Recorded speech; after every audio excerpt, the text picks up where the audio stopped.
అందరికీ నమస్కారం. ఇక్కడ కొండారెడ్డి బుర్జు ముందు నిలబడి ఒకసారి ఆయన తలుచుకుని మరి ఈ యొక్క స్వాతంత్ర పోరాటంలో మన స్వతంత్ర సముపార్జన కోసం ఆయన ఆహుతి అయ్యారు. అటువంటి ఆయన్ని తలుచుకుని ఆయన స్ఫూర్తిగా తీసుకుని ఆయన మన ప్రతి ఒక్కరిలో ఆవహించాలని రేపు జరగనున్న ఎన్నికల్లో కూడా ఇంకా ఉన్నారు చాలా మంది. చరిత్ర మూడంత చరిత్ర ఉంది. మన చరిత్ర తలుచుకోవడం కూడా చాలా అవసరం మనకి. ఎందుకంటే ఇప్పుడు ఉన్నారు ఇక్కడ ఎంతో మంది ఇప్పుడు ఈ యొక్క ప్రజాస్వామ్య పరిరక్షణ కోసం బద్దకంకులైన కర్నూలు పట్టణ ప్రజలందరికీ, అలాగే తెలుగుదేశానికి వెళ్ళినప్పుడు విజయాన్ని చేకూరుస్తూ మరి నీరాజన పరిపిస్తున్న నా తెలుగుటి ఆడపడుచులందరికీ, యువతరానికి ప్రతినిధులు, నూతనానికి నాయకులు, భావతరానికి భారతదేశపు మహాశక్తి అయిన తెలుగు నా సోదరులకు, తమ్ముళ్లకు, ముఖ్యంగా ఎందుకంటే నా అభిమానులకు, ముఖ్యంగా ఏంటంటే ఈ ఎన్నికల్లో చాలా మంది కూడా ఈసారి ఓటు హక్కు మొదటిసారి వినియోగించుకునే అవకాశం వచ్చింది. జాగ్రత్త, పిల్లలు ఆడవాళ్ళు ఉన్నారు, ముందు గాలి ఆడదు అని తప్పుకోకండి. వెనకేనండి, కొంచెం వెనకేనండి. మొదటిసారి తమ ఓటును ఉపయోగిస్తున్న ఎంతో మంది యువకులు ఉన్నారు. కాబట్టి మరి మన చరిత్ర ఒకసారి నెమరేసుకోవాల్సిన అవసరం ఉంది. ఎందుకంటే చరిత్రకు చాలా దూరంగా ఉన్నారు మీరు. ఎందుకంటే ఆనాడు మన సత్య కోసం సతిని అమ్మకున్నాడు హరిశ్చంద్రుడు, అలాగే తండ్రి మాటకే గానబలకేడాడు శ్రీరామచంద్రుడు, అన్నసభికే అంకితమయ్యాడు లక్ష్మణుడు, ప్రతి దైవమని తరించిపోయింది సీతమ్మ, నాడి చాపుగుడితో సమతను నేర్పాను, నాడి పల్లనాటి బ్రహ్మన్న, మేడి పండుల మెరిచే సంఘం గుట్టు విప్పెను వేమన్న, వితంతువుల విధి విరాతులు మార్చి మరి బతుకులు పండించే కందుకూరి తెలుగు భారతిని, తెలుగు మన ప్రజల భాషలో తీర్చిదిద్దారు గురజాడ. అలాగే స్వతంత్ర భారత రథసారథి సమరాన్ని దుక్కే నేతాజీ, సత్యాగ్రహమే సాధనమ్ముగా స్వరాజ్యమే తెచ్చే నేతాజీ, గుడ్డుకెదురుగా గుండె నిలిపాను బ్రిటిష్ గుండె నిలిపాను టంగుటూరి ప్రకాశం పంతులు గారు. అలాగే తెలుగు వారికి ఒక ప్రత్యేక రాష్ట్రం కోరి ఆయను అమరజీవి. ఇవన్నీ కూడా మనం నెమరేసుకోవాలి. మనం కొండారెడ్డి గారిని, వీళ్ళందరూ కూడా మనం స్ఫూర్తిగా తీసుకుని ముందుకు ఈ ఎన్నికల రణరంగం, ఈ యొక్క జరగబోయే ఎన్నికల రణరంగంలో మనంతా కూడా మన ఉనికిని కాపాడుకోవాల్సిన అవసరం చాలా ఉంది. ముఖ్యంగా ఇక్కడ చాలా, అలాగే నా ముస్లిం మైనారిటీ పెద్దలకు, ముత్తవల్లులకు, అలాగే నా ముస్లిం సోదరి మండలకు అందరికీ, ఇమాంలకు, మౌలాన్లకు అందరూ కూడా నా అస్సలాములకు మా రహమతుల్లాహి వ బరకాతుహు. మరి మన చరిత్ర గురించి చెప్పుకున్నాం. మరి ప్రేమకు త్యాగానికి ప్రతీకలు నా ముస్లిం సోదరి మండలు, అలాగే వారి యొక్క త్యాగనిరత, అలాగే క్రమశిక్షణ, వాళ్ళ యొక్క అందరికీ ఆదర్శప్రాయం. మొదటి నుంచి తెలుగుదేశం పార్టీ ముస్లింలపై ప్రత్యేక శ్రద్ధను కనబరుస్తూనే ఉన్నది. అలాంటిది మన అన్నగారు శ్రీ నందమూరి తారక రామారావు గారు, ఆయనకు ముస్లింలంటే మక్కువ ఎక్కువ. అందుకే ఆయన మీ అందరి అభివృద్ధి కోసం, మీ యొక్క సంక్షేమం కోసం ఎంతో ఆరాటపడేవారు ఆయన.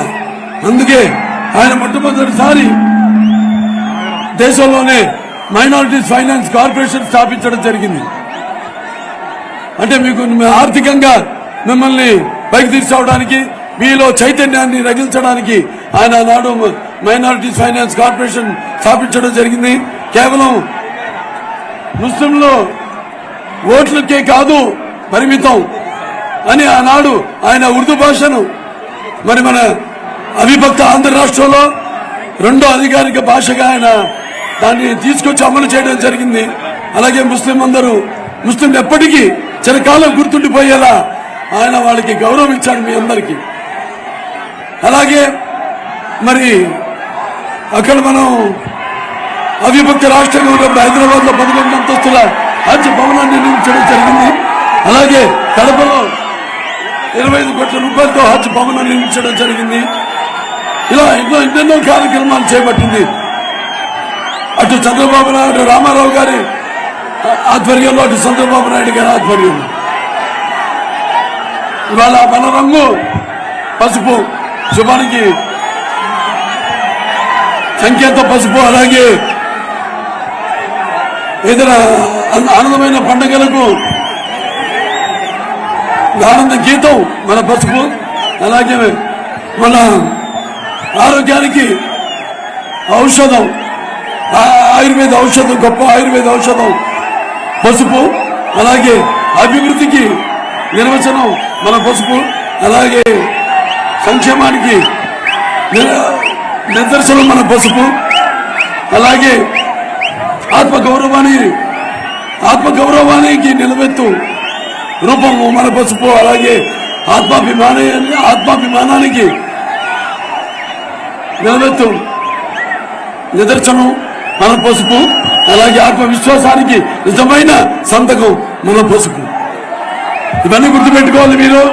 గతంలో తెలుగుదేశం పార్టీ చేపట్టిన కార్యక్రమాలు, అభివృద్ధి సంక్షేమ కార్యక్రమాలు, మరి ప్రపంచంలోనే రామారావు గారు మొట్టమొదటిసారి ఎన్నో విప్లవాత్మకమైన ప్రజలకు మేలు చేసే ఆమోదయోగ్యమైన ఎన్నో పథకాలను ప్రవేశపెట్టారు. అందులో భాగంగా కిలో బియ్యం 2 రూపాయలకి ఇచ్చారు. అలాగే 30 రూపాయలు పెన్షన్ ఇచ్చారు. ఆడవాళ్ళకి, మహిళలకి ఆస్తిలో సమానం ఇచ్చారు. అలాగే రైతులకు 50 రూపాయలకే యూనిట్ పవర్, హార్స్ పవర్ ఇచ్చారు. భూమిశిస్తు రద్దు చేశారు. అలాగే ఈ విప్లవాత్మకం అంటే సామాజిక విప్లవం, ఈ పటేల్ పట్వారీ యొక్క వ్యవస్థను రద్దు చేశారు. అలాగే మండలాలు ఏదైతే 330 తాలూకాలు ఉన్నాయో వాటిలన్నింటినీ 1100 మండలాలుగా విభజించారు. అలాగే సహకార సంఘాలు పెట్టి రైతులకు అందరికీ కూడా అన్ని ఒకే చోట లభ్యమయ్యేటట్టు వాళ్ళ అవసరాలన్నీ కూడా, వాళ్ళ పరికరాలన్నీ కూడా అలాంటి విప్లవాత్మకమైన ఎన్నో పథకాల్ని, సంక్షేమ కార్యక్రమాల్ని ప్రవేశపెట్టారు. అలాగే మహిళలకు మరి ఆనాడు చంద్రబాబు నాయుడు గారు దేశంలోనే మొదటిసారిగా ప్రపంచంలోనే ఈ పొదుపు విప్లవం తీసుకొచ్చారు. డ్వాక్రా సంఘాలు పెట్టి రైతు బజార్లు, ఎవరైతే రైతులు ఈ యొక్క దళారీల వల్ల నష్టపోతున్నారో వాళ్ళందరికీ కూడా సముచితమైన ధరలు, వాళ్ళు కష్టపడి పండించిన ఫలానికి సరైన ధర వాళ్ళకి లభించేటట్టు ఆనాడు చేశారు. ఇలా చెప్పుకుంటే బోల్డన్ ఉన్నాయి చాలా. మరి ఈనాడు చూస్తున్నాం మనం. ఇవాళ మరి మీరు తెలుసుకోవాల్సింది ఒకటి ఉంది. మీకు అభివృద్ధి కావాలా, అరాచకం కావాలా, లేకపోతే మీకు సంక్షేమం కావాలా, లేకపోతే మీకు విధ్వంసం కావాలా, లేకపోతే మీకు ఒక రాక్షసుడి పాలన కావాలా, లేకపోతే ఒక చీకటి రాజ్యం కావాలా, మీకు కట్టడాలు కావాలా, కూల్చడాలు కావాలా, మీరందరూ తేల్చుకోవాల్సిన ఎన్నిక ఇది. కాబట్టి చాలా అప్రమత్తంగా ఉండాలి. మరి జగన్ ఏమంటున్నాడు? అన్ని కలుముల్లి కబుర్లే, మాటల మాంత్రికుడు.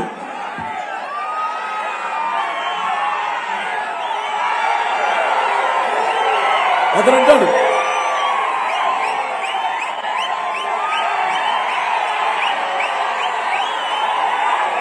నేను మాట తప్పనని.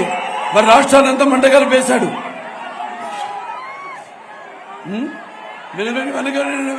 వెనకడుగైనట్టాడు. మరి అందరూ మెడలు విరిచేశాడు. మరి ఈ మద్యపాన నిషేధం అన్నాడు. మరి ప్రజల యొక్క అన్నపానీయాలన్నీ తన మద్య వ్యాపారంలో పోసేశాడు. అలాగే జగన్ అన్నట్టు జలగలా పీడిస్తున్నాడు. అలాగే ఒక మీ అందరి మనోభావాల్ని తగలబెడుతున్నాడు ఈ జగన్. అలాగే నవరత్నాలంటూ మీ నవరాడుల్ని కృంగదీస్తున్నాడు. అలాగే నేనున్నానంటూ అవును నువ్వు ఉంటే ఎంత క్రూరత్వం, దుర్మార్గం, దగ, మోసం ఉంటుందో నిరూపించాడు. అలాగే ఇక దళితులకు అండగా ఉంటానని చెప్పి వాళ్ళ చావులతో తన ఆకలి మంటలు ఆర్పుకుంటున్నాడు ఈ జగన్. వాళ్ళ అక్క చెల్లెలు, నా అన్నదమ్ములంటూ వాళ్ళ ఆస్తిలో హక్కడుగుతున్నాడు ఈ జగన్. ఆడవాళ్ళకి అండగా ఉంటానని చెప్పి వాళ్ళ ఉసురు పోసుకుంటున్నాడు ఈ జగన్. అలాగే ఈ రాష్ట్రానికి ముఖ్యమంత్రిని అంటూ ఈ కంత్రి పాలన చేస్తున్నాడు ఈ జగన్. న్యాయం చేస్తానని నయవంచకుడిగా తయారడి ఈ జగన్. అలాగే అన్ని విషయాలు ధరలు చూస్తే ఆకాశానికి అంటుకున్నాయి. మన ఆర్టీసీ పన్ను రేట్లు అయితేనేమి, లేకపోతే విద్యుత్ ఛార్జీలు అయితేనేమి, పెట్రోల్ ధరలు అయితేనేమి, డీజిల్ ధరలు అయితేనేమి అన్ని కూడా ఆకాశానికి ఉంటున్నాయి. ఈ రైతుల వ్యవస్థను తీసేసి మరి రైతులు ఇవాళ అప్పుల్లో, ఆత్మహత్యల్లో మన దేశంలోనే మొదటి స్థానంలో నిలబెట్టాడు ఈ జగన్.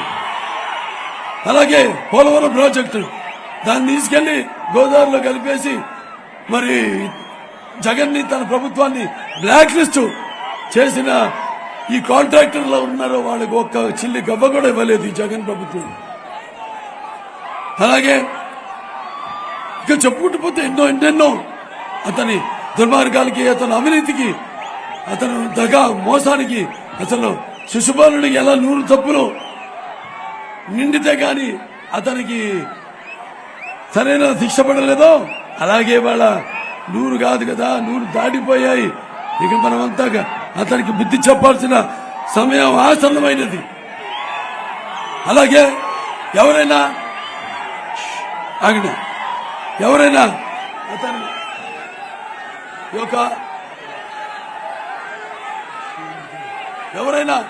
ఈ యొక్క తన విధానాల్ని, ప్రభుత్వ విధానాల్ని ప్రశ్నిస్తే వాళ్ళని భయోందనలకు గురి చేయడం, లేకపోతే హత్య కూడా చేస్తున్నాడు. మనం చూసాం. మన ఈ యొక్క కోవిడ్ విపత్కర సమయంలో మాస్క్ అడిగినందుకు డాక్టర్ సుధాకర్ ని మానసిక ఆందోళనకు గురి చేసి అతను మరణానికి కారకుడు అయ్యాడు ఈ జగన్. అలాగే జడ్జి రామకృష్ణ గారి మీద కేసులు బలాయించి ఆయన కూడా మానసిక ఆందోళనకు గురి చేశారు. అలాగే ఈ యొక్క ప్రభుత్వ విధానాలను ప్రశ్నించినందుకు ఎస్సీలు, దళితులు, పేద దళితులకి శిరోమండనం చేయించాడు ఈ జగన్. అలాగే వాళ్ళ పార్టీ ఎమ్మెల్సీ అనంతబాబు దళితుడైన అతని కార్ డ్రైవర్ ని హత్య చేసి డోర్ డెలివరీ చేశారు. అలాగే రాజధాని గురించి ఉద్యమించిన నాయకులందరి మీద ఎస్సీ, ఎస్టీ కేసులు బలాయించి ఇలాంటి ఎన్నో చెప్పుకుంటూ పోతే ఎన్నెన్నో ఘోరాలకి పాల్పడ్డాడు ఈ జగన్ వాళ్ళ ప్రభుత్వం. మరి మనం ఒకటే చెప్పదలుచుకున్నాం మీకు, అదేంటంటే ఇవాళ ఈ ఆంధ్ర రాష్ట్రానికి అండ దండ తెలుగుదేశం జెండా.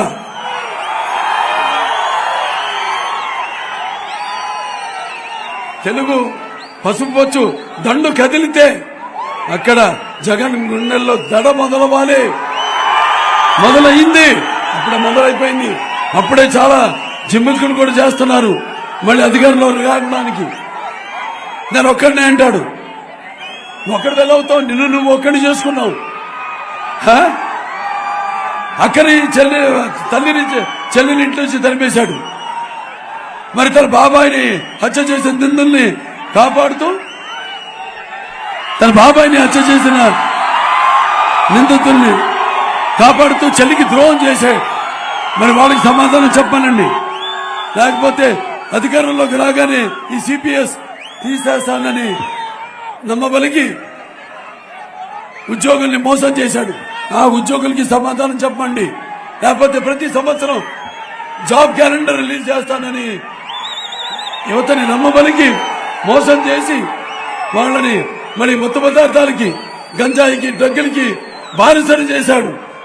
వాళ్ళకి సమాధానం చెప్పండి. ఇట్లన్నీ సమాధానం చెప్పండి. ఇవాళ రాయలసీమ, తెలుగుదేశం పార్టీ రాయలసీమ చేస్తే ఈ వైకాపా ప్రభుత్వం రాయలసీమని నెత్తురు మరకల చేసింది. మన తెలుగుదేశం రాయలసీమను యొక్క పగల సెగలను చల్లార్చి రాయలసీమను శాంతికి నికేతనంగా చేస్తే ఈ ప్రభుత్వం కత్తుల మనల మీద రక్తాన్ని చిందించింది.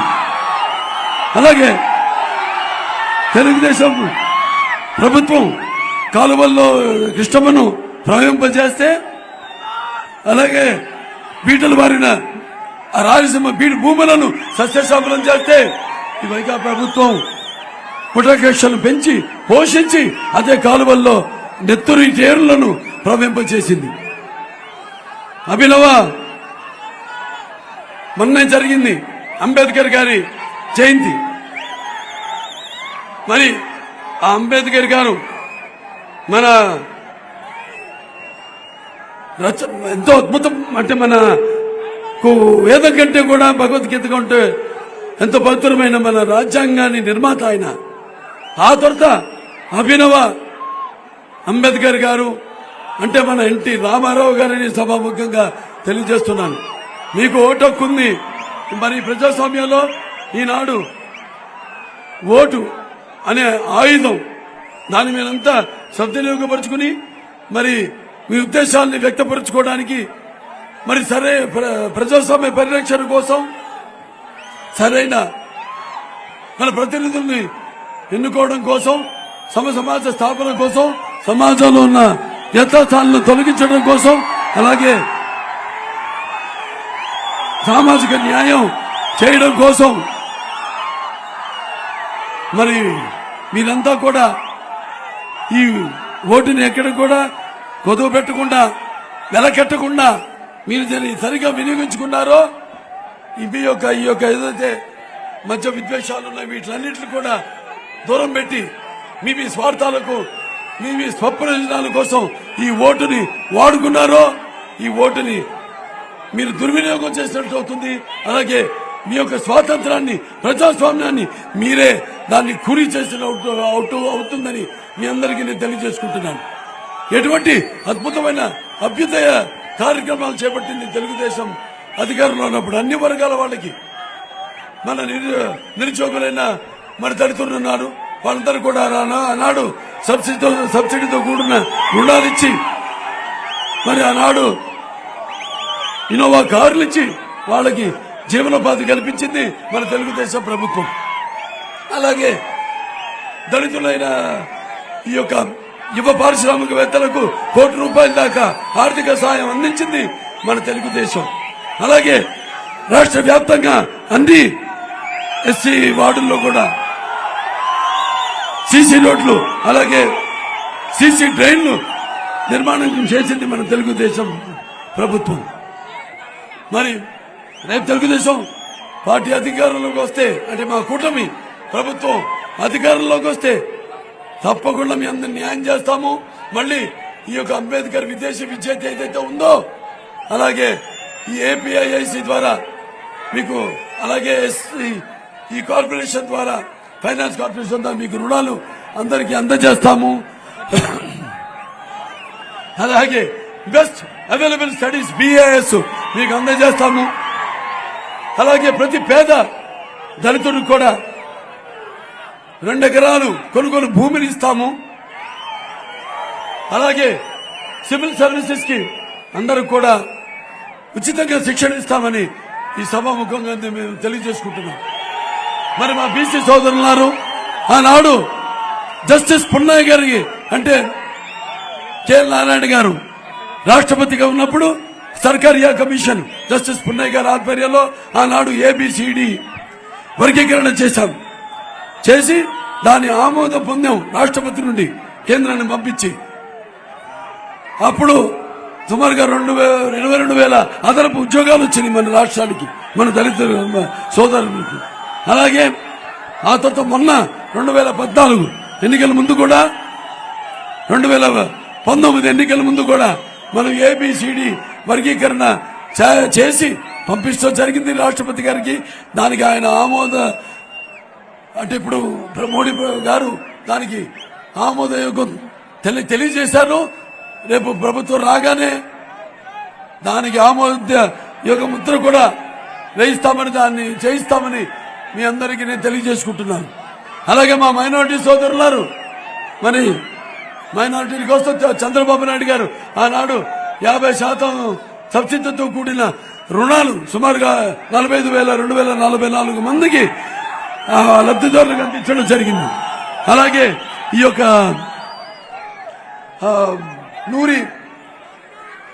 నూర్ భాష అయితే ఫెడరేషన్ ఎంతో స్థాపించి రాష్ట్ర నూర్ భాష దానికి 50 కోట్ల రూపాయలు మంజూరు చేయడం జరిగింది. దాని తర్వాత ముస్లింల విద్యార్థులకు విద్యా వ్యాప్తి కోసం ఆనాడు ఉర్దూ మీడియం, ఇంగ్లీష్ మీడియము, ఈ యొక్క గురుకుల పాఠశాలలు అయితేనేమి, లేకపోతే జూనియర్ కాలేజీలు అయితేనేమి, ఐఐటీలు అయితేనేమి, ఇవన్నీ కూడా పాలిటెక్నిక్ కాలేజీలు అయితేనేమి, ఇవన్నీ కూడా సమకూర్చడం జరిగింది. అలాగే మా మెరిట్ స్టూడెంట్స్ కి అంటే pre matric, post matric minorities అందరూ కూడా, విద్యార్థులందరూ కూడా అది వాళ్ళకి లభ్యమయ్యేటట్టు చేసింది మన తెలుగుదేశం ప్రభుత్వం. అలాగే మౌజర్లకు, ఇమాంలకు 5,000 రూపాయలు, అలాగే 3,000 రూపాయలు ప్రతి నెల తప్పకుండా వాళ్ళకి ఈ యొక్క గౌరవ వేతనాలు ఇచ్చింది మన తెలుగుదేశం ప్రభుత్వం. అలాగే దుల్హన్లు అంటే ఎటువంటి షరతులు లేకుండా ప్రతి ముస్లిం సోదరిమణికి తన పెళ్లికి షాదీ కానుక ఇవ్వడం జరిగింది 50,000 రూపాయలు, ఎటువంటి బేషరతుగా, ఎటువంటి షరతులు లేకుండా.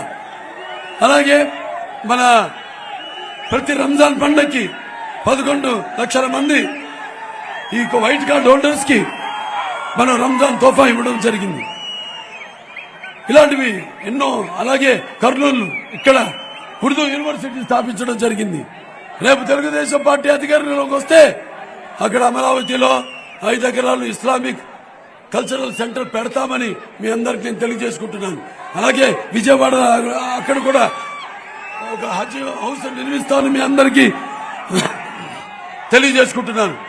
అలాగే ఈ యొక్క ఏదైతే ఈ వేతనం ఉందో అది దాన్ని కూడా పెంచుతామని, దుల్హన్ ఏదైతే మన ఉందో 50,000 రూపాయలు దాని 1,00,000 రూపాయలు చేస్తామని, ఇంకా ఎన్నెన్నో కార్యక్రమాలు మీ యొక్క సంక్షేమం కోసం, మీ అభివృద్ధి కోసం.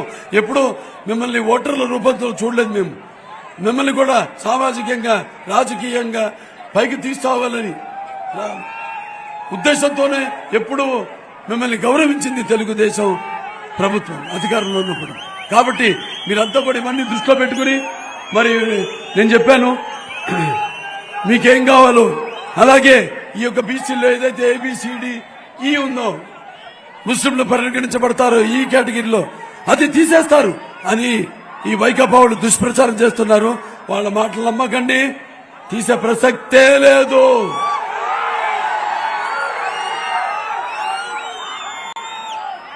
అలాగే బీసీలకి ఏదైతే 50 సంవత్సరాలు దాటితే పెన్షన్ ఇస్తామన్నామో అది కూడా తీసేస్తామని త్వరత పెట్టి తీసేస్తారంటున్నారు. మరి ఇవాళ ఒకసారి ఆలోచించండి, మన ఈ వైకాపా ప్రభుత్వం ఈ యొక్క రాష్ట్రాభివృద్ధి కోసం ఎంత అప్పు చేసిందో. 12 లక్షల కోట్ల రూపాయలు అప్పు చేసింది. 12 లక్షల కోట్ల రూపాయల్లో మనం ఎంత ఖర్చు పెడుతుంది ఆలోచించాలి. వీళ్ళంతా 2,500 లక్షల కోట్ల రూపాయలు ఈ ముందు 3 సంవత్సరాలు ఒక రాజధాని అంటూ కాలం వెళ్ళబుచ్చింది. దాని తర్వాత నవరత్నాలు అంటూ ఈ అప్పు చేసి మీ అందరి నవనాడుల్ని విరుస్తుంది ఈ వైకాపా ప్రభుత్వం. మరి మిగతా 10 లక్షల కోట్ల రూపాయలు ఏమవుతోంది, ఎక్కడికి పోతోంది వీళ్ళందరూ ఆలోచించాలి. మద్యం, అతను జయ బ్రాండ్ మద్యం, చీప్ లిక్కర్ అని జయ బ్రాండ్ మద్యాన్ని తీసుకొచ్చి లక్షల కోట్ల దోపిడీ చేస్తున్నాడు. అలాగే ఇంకా ముందు 100 సంవత్సరాల వరకు ప్రజలకు అందకుండా ఈ ఇసుక పాత్రలను తవ్వేసి లక్షల కోట్లు దోచేసుకుంటున్నాడు. అలాగే ఈ యొక్క ప్రభుత్వం తయారు చేస్తున్న ఈ యొక్క కల్తీ మద్యాన్ని తాగించి లక్షల కోట్ల మంది ఆడపడుచుల తాళబొట్లు తెంచాడు. ఇంకా ఎన్ని మాయలు చేస్తాడో, ఎన్ని మోసాలు చేస్తాడో. పొరపాటున మీరు అతనికి ఓటేస్తే ఎన్ని అరాచకాలు, ఎన్ని అక్రమాలు చేస్తాడో ఒక్కసారి మీరందరూ ఆలోచించవలసిన అవసరం ఉంది. కాబట్టి మనం ఒకటే చెప్పాలి, ఇక జగన్ నీ ఆటలు సాగవు, నీ పొగరు నడుము విరిచేసే రోజు వచ్చింది, నీ నరాలు తెగిపడే సమయం వచ్చింది. అణువణువులో నిండిన నీ అహంకారం అంతమయ్యే ఎన్నికల యుద్ధం మొదలయ్యింది. అలాగే ఎన్నేళ్లు నువ్వు సాగించిన ఈ అరాచక ప్రభుత్వం మరి ఇలా పడిపోయే ఈ యొక్క సమయం, ఈ యొక్క ఏదొక ఎన్నికల సుమాయి రాబోతుందని మీరందరూ ఐక్యంగా ఉండి రేపు వైకాపాని ఓడించాలని సందర్భంగా మీ అందరికీ తెలియజేసుకుంటున్నాను. ఇన్నాళ్ళు మళ్ళీ అతను కళ్ళు మూసుకుపోయి ఒళ్ళు మరిచి తన ఇష్టానుసారంగా ప్రజలను కష్టపెట్టి మరి చేసిన దుర్మార్గాలకు చర్మగీతం పాడతాం. అలాగే సమరసింహ నినాదంతో పట్టి అలాగే అతని ప్రభుత్వాన్ని కూరుస్తాం అని మీరందరూ ఐక్యంగా ఉండి మళ్ళీ మన రాష్ట్రంలో మనకు కావలసిన ప్రభుత్వాన్ని, జవాబుదారీ ప్రభుత్వాన్ని అందించాలి. మీకోసం, సంక్షేమం కోసం, అభ్యుదయం కోసం, సంరక్షణ కోసం పనిచేసే ప్రభుత్వాన్ని మీరు ఎన్నుకోవాల్సిన అవసరం ఉందని ఒకసారి అతనికి వినపడేలా, అతని గుండెలన్నీ అతని గుండె బెదిరేలా మీరందరూ కలిసికట్టుగా ఉండి ఈ ఓటు అనే హక్కును మీరు వినియోగించుకొని తగిన శాస్తి చెయ్యాలని మీ అందరికీ నేను మనవి చేసుకుంటున్నాను. సో ఇవాళ మీరంతా కూడా ఇన్ని చేశాం కార్యక్రమాలు, దేశంలోనే ప్రపంచంలోనే ఏ ప్రభుత్వం చేయనన్ని పథకాల్ని ప్రవేశపెట్టి, అలాగే దానికి తరుణోపాయంగా రాష్ట్రం విభజన తర్వాత మనం 17,000 కోట్ల రూపాయలతో వచ్చాం. ఒక రాష్ట్రంలోని రాజధానిగా వచ్చాం మనం. అప్పుడు చంద్రబాబు నాయుడు గారు ఆయనకున్న అనుభవంతో ఆయన ఈ యొక్క ఆర్థిక వనరులను సృష్టించి ఎన్నో ఈ యొక్క ఏదైతే 17,000 కోట్ల రూపాయలుందో ఆ లోటును భర్తీ చేసి మరి మన తలసరి ఆదాయం తెలంగాణతో సరి సమానంగా మన రాష్ట్రాన్ని మనం పైకి తీసుకోవడం జరిగింది. ఈనాడు మరి మనం రేపు వీడు చేసిన అప్పులు తీర్చేది ఎవరు? మీరే. ఆ భారం పడేది మీ మీదే. రేపు మళ్ళీ వచ్చాడు అనుకోండి, ధరలు పెంచుతాడు, అలాగే పన్నులు వేస్తాడు. ఇప్పటికే బోల్డని పన్నులేసి ఇంటి పన్ను, నీటి పన్ను, అలాగే ఆస్తి పన్ను, అలాగే చివరికి చెత్త మీద కూడా పన్ను వేసి వాటి రేట్లన్నింటినీ కూడా ఇప్పటికే పెంచేసి బాధుడే బాధుడు. అందరూ తల మీద చేతులు పట్టుకున్నారు. ఇదేం కర్మరా. సరే, ఎలా వచ్చాడు అధికారంలో? కంటే కోడికత్తి లేకపోతే గొడ్డలి, ఇట్లా రెండుతో వచ్చాడు. ఇవాళ కర్నూలు జిల్లా ఉంది, మరి చూస్తున్నాం. అభినవ భగీరథులన్నా నేను ఇప్పుడే నందికొట్టుకూరికి వెళ్ళొస్తున్నాను. అక్కడి నుంచే మొదలవుతుంది మనకి ఈ కృష్ణా జలాలు అన్ని ప్రాజెక్టులన్నీ. అప్పుడు మనం మొదలుపెట్టిన ప్రాజెక్ట్ ఎన్టీ రామారావు గారు మొదలుపెట్టింది, చంద్రబాబు నాయుడు గారు పూర్తి చేసినవి. అది హెచ్ఎన్ఎస్ఎస్ కావచ్చు, ఎస్పీబీసీ కావచ్చు, లేకపోతే గాలేరు నగరి కావచ్చు, తెలుగు గంగ కావచ్చు, అన్ని కూడా అక్కడి నుంచే. మరి వాళ్ళ ప్రభుత్వం దేని గురించి కూడా పట్టించుకొని పరిస్థితుల్లో ఉంది. చాలా అధ్వానంగా అసలు ఎవడైతే ఇప్పుడు ఎట్లా ఉందంటే, ఈ యొక్క జగన్ దృష్టిలో అభివృద్ధి అంటే కరప్షన్, అంటే దాచుకోవడమే అభివృద్ధి జగన్ దృష్టిలో. కాబట్టి అందరూ కూడా ఈ పైశాచిక ఈ సైకో పోవాలి, ప్రజాస్వామ్య ప్రభుత్వం రావాలి. మన సైకిల్ రావాలి. ఇవాళ అందరూ కలిశాం. భరతను నేను ఒక్కడినే అంటాడు. అందరు మీ సానుభూతి పొందడానికి ఒక్కడు వెళ్ళవుతావు. అందరిని నువ్వే దూరం చేసుకున్నావు. మీ ఇంట్లో దూరం చేసుకున్నావు. సలహాదారులని 100 మంది ఆఫీసర్లు పెట్టుకున్నావు. ఒక్కడి సలహా తీసుకోవు, జీతాలు మాత్రం ఇస్తావు. దుష్ట నలుగురున్నారు, వాళ్ళ సలహాలే తీసుకుంటాడు. ఎవరి మాట వినడం అలా దయైంది అతను. కాబట్టి మీరు ఎవరిని దృష్టిలో పెట్టుకోవాలి. ఇవాళ నేను చెప్పినట్టు ఈ ఓటు అనే హక్కును మీరు వినియోగించుకోవాలి. ఇవాళ అందరం కలిసాం. మరి ఈనాడు ఈ యొక్క కూటమి యొక్క కలయిక అంటే ఒక నిప్పుల ఉప్పెన. ఈ కూటమి ఒక కలయిక అంటే ఒక అగ్నిపర్వతపు విస్ఫోటనం. అలాగే ఈ కూటమి యొక్క కలయిక అంటే అదొక పాశుపతాస్త్రం. గుర్తుపెట్టుకోండి. చాలా ఉన్నాయి. ముస్లింలు ఉన్నారు, వాళ్ళకి ఉద్యోగాల్లో మరి చదువుల్లో 4% ఏదైతే రిజర్వేషన్ ఉందో దాన్ని చట్టబద్ధం చేయడానికి మేము కృషి చేస్తాం అని సందర్భంగా తెలియజేసుకుంటున్నాను.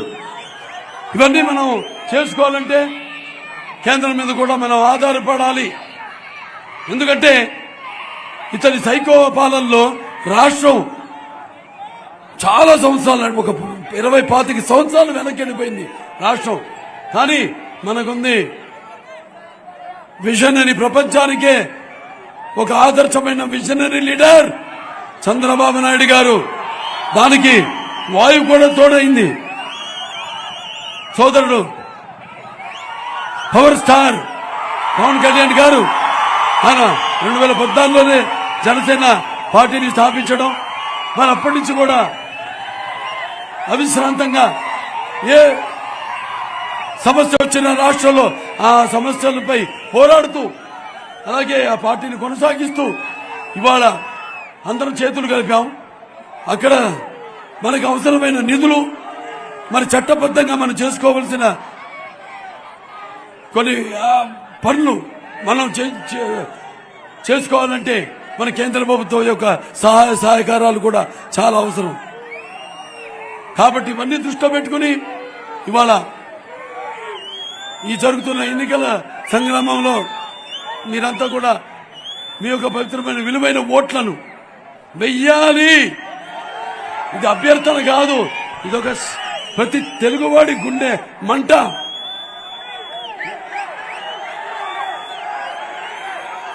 అతన్ని గుణపాఠం చెప్పి ఇంటికి తరిమే వరకు ఆ మంట ఆరకూడదు. ఇది ప్రతి తెలుగువాడి పౌరుషం. అతని ఇంటి తరిమేదాకా ఆ రోషం నిద్ర పోకూడదు అని తెలియజేసుకుంటూ, ఏదైతే మీరు ఈ ఉత్సాహంతో, ఉవ్వెత్తిన ఉత్సాహంతో ఈనాడు ఇక్కడ నేను ఇచ్చే సందేశాన్ని వినడానికి వచ్చారో, ఇక నిద్ర పట్టకూడదు. నా కార్య నా దురిన నా సుఖం నా నిద్ర, ఇక రమ్మన్నా రాకూడదు. అవిశ్రాంతం ఈ యొక్క ఎన్నికల్ని దృష్టిలో పెట్టుకుని మన భవిత కోసం, మన రాష్ట్ర భవిత కోసం, అలాగే మన భావతరాల భవిష్యత్తు కోసం మనమంతా ఇలాగే ఐక్యంగా ఉండి, రక్తానికి జాతి లేదు, మాంసానికి మతం లేదు, చర్మానికి కులం లేదు. నాకున్న జ్ఞాన సంపదలో బ్రాహ్మణుని, ఐశ్వర్యంలో వైశ్యుణ్ణి, మంచికి మాలని, మంచి చేతులు తిరిగే మాదిగని, కష్టాన్ని నమ్ముకున్న కమ్మరిని, కొమ్మరిని, కంసాన్ని, రజకుని, నాయబ్రాహ్మణుని, కలుగిత కార్మికుడిని, కల్వశలని, యాదవుని, ఆపదలాదుకుని వెలమని, వ్యక్తిత్వంలో రాజుని, అమ్మను అనిపించే కమ్మని, పౌరుషంలో రెడ్డిని, పుచ్చపల్లంలో కాపుని, అలా మీరు ప్రతి ఒక్కళ్ళు అనుకోవాలి.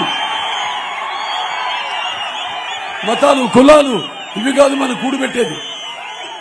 కాబట్టి అందరు కలిసి ఉంటేనే ఇవాళ వీళ్ళందరూ కలుసున్నాం. మొత్తం హిందువులైతేనేమి, ముస్లింలైతేనేమి, అన్ని కులాల వారంతా కూడా ఒక వసుదైక కుటుంబంగా, ఒక ఉమ్మడి కుటుంబాలా కలుసున్నాం. మనలో చిచ్చు పెట్టడానికి చూస్తారు.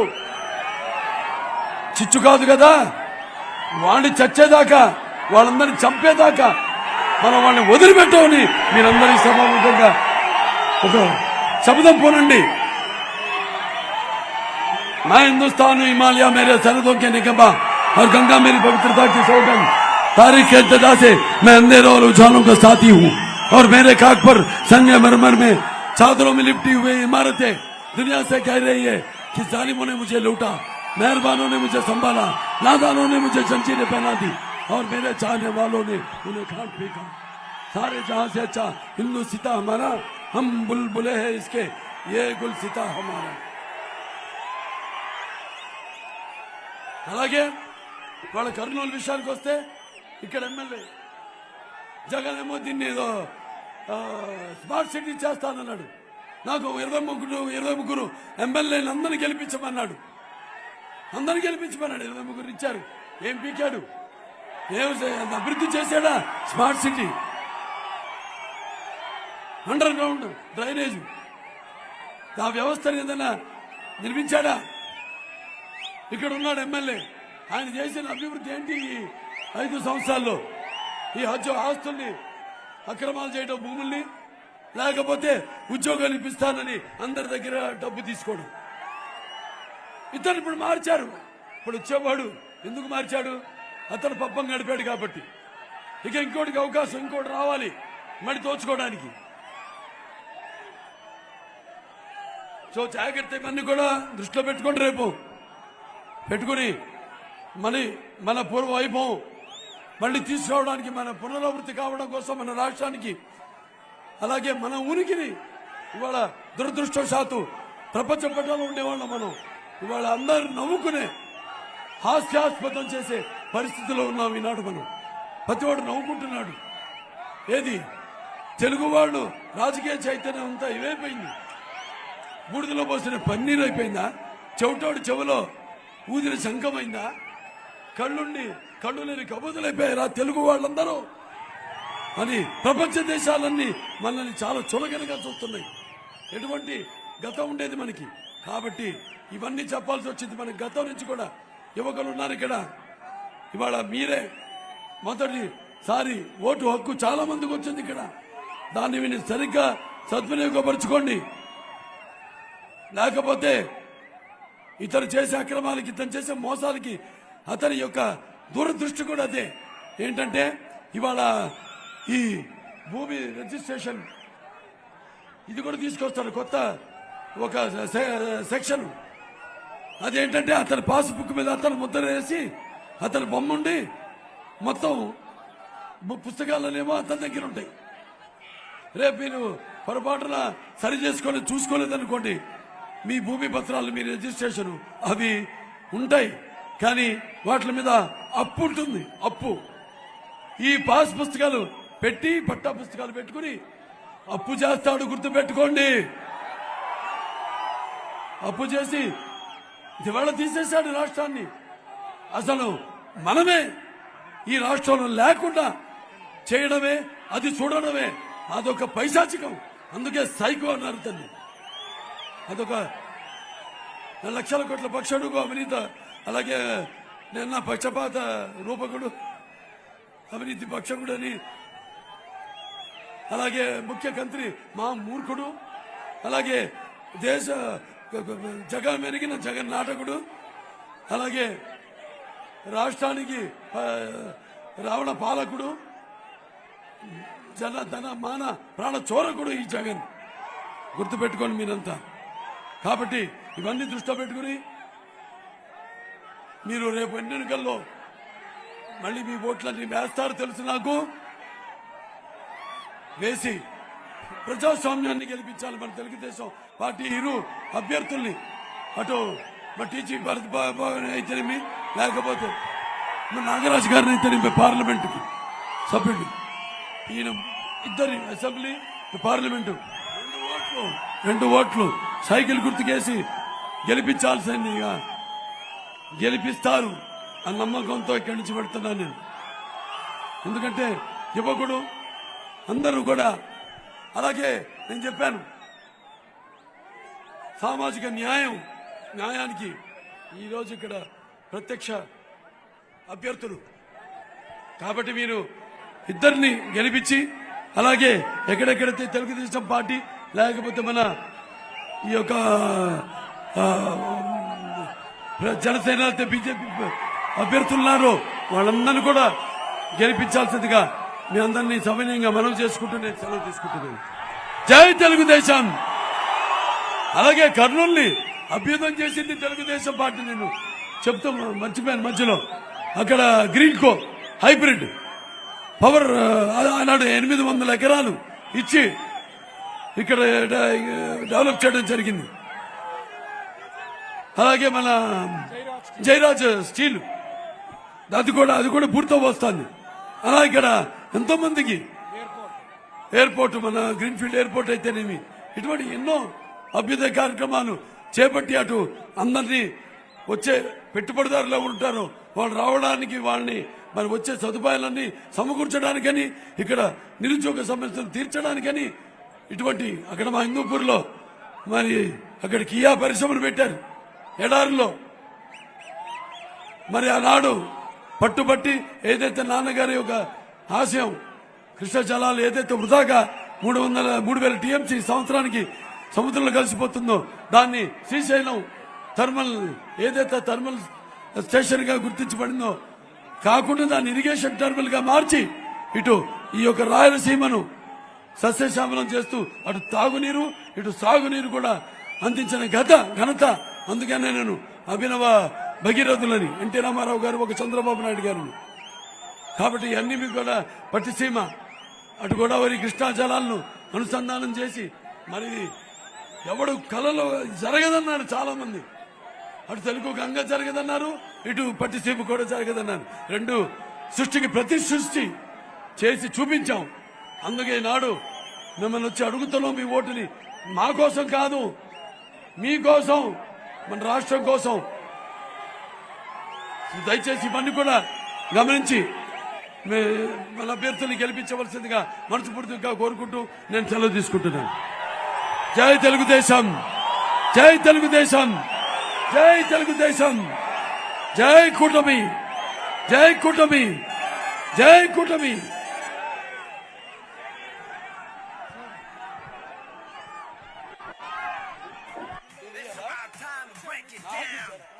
You ready?